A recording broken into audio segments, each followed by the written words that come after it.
The head of the officials of the NHL is here. We had him as our guest in the first period, Sam Cisco, and he passed along the note saying that he could not play. And now we have an argument between the coaches, Ubriaco, and the head coach for the Salt Lake Golden Eagles, Bob Francis, jawing at it, and the players are going to have to actually separate these two head coaches. I've never seen this before. What could this be about?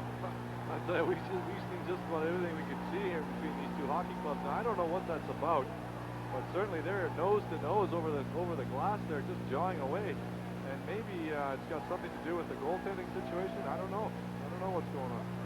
Well, the players are pulling Ubriaco, trying to pull him down off the plexiglass. He's still going at nose to nose, and now they're getting into it. We got a fight between the head coaches, and we have a free-for-all.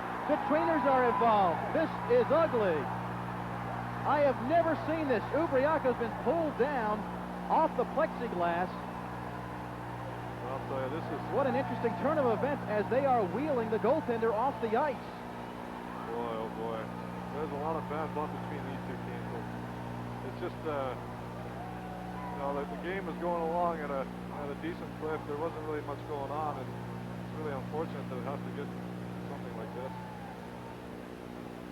Well, I'll tell you what, you can't blame the referee or linesman. They were calling everything that even remotely looked like a penalty. And then, I don't know what Gene Ubriaco, the head coach for the Knights, and Bob Francis were arguing about, but they were in each other's face. And then Francis ended up throwing the first punch at Ubriaco, and that's when all heck broke loose. Fortunately, I mean, the good thing is, no fisticuffs have come now. They had a little bit of a brawl, but they are separated, and let's hope it doesn't get any worse. Well, I'll tell you, I don't know if the two coaches are going to be ejected. There's a distinct possibility that might happen, and you're going to wonder who's going to be behind the bench for the rest of the game. Now, Buskus is trying to get at somebody here. They should just leave this alone. I mean, it's just crazy. I mean, it's already interesting enough that you're going to have the trainer play goal for Salt Lake. Only in the IHL, Mike. Only in the IHL. Wow. Gracious. Well, while they clean this up a little bit, let's go ahead and get another one of our breaks in, and we will have what we hope will be hockey after we take this break on the Knights Radio Network.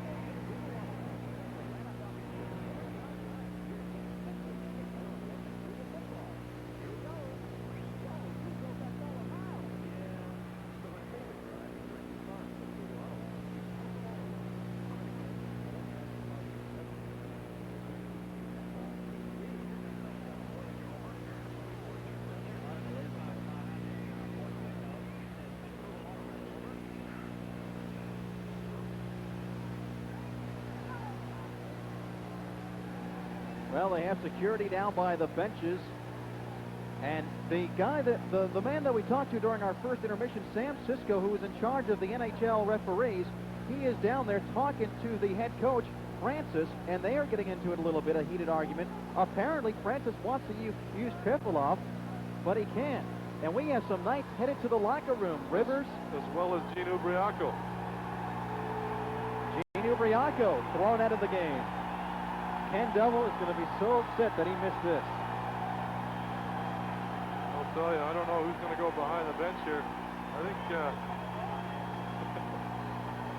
well, Joey Bucchino, who's normally up here in the press box, is not up here. He may head down there. Kurt Bennett is down there, and Rick Lange, you may have to head down there. Yeah, well, I'll be back in a few minutes here just to find out what's going to go on. So Rick is on his way down, and the officials trying to discuss it, but we have about 8 players for Atlanta that have been sent towards the locker room. In fact, they've cleared the entire bench. All of the Knights have gone to the locker room. What the heck could be going on?